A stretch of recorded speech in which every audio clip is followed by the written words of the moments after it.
Votre manuscrit est-il publiable? Comme conseillère littéraire qui analyse des manuscrits depuis près de 15 ans et qui observe de près le marché éditorial, c'est une question qu'on me pose constamment. Et je vais vous dire franchement, il n'existe pas de définition universelle d'un manuscrit dit publiable. Bien sûr, il y a certains critères qui demeurent importants. Un manuscrit de roman publiable présente généralement une structure solide, des personnages crédibles, une narration maîtrisée, une proposition claire pour un lectorat précis, mais ça, c'est qu'une partie de l'équation. Parce qu'un livre n'est pas publié dans le vide, il est publié dans un marché éditorial. Les éditeurs doivent tenir compte de leur ligne éditoriale, de leur catalogue, de leur lectorat, des tendances du moment, des risques financiers, de la concurrence et même parfois du contexte social ou culturel.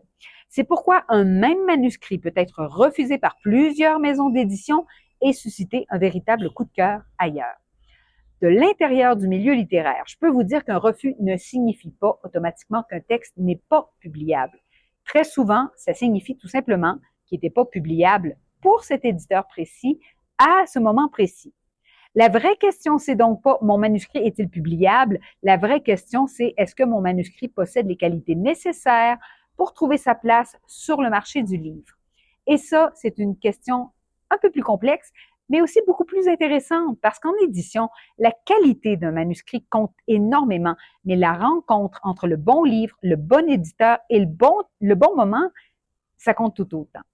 Je suis Nadia Gosselin, la fondatrice du Pigeon décoiffé, conseillère littéraire et coach d'écriture. Si vous aimez ce type de contenu, abonnez-vous pour soutenir la production de nouvelles vidéos.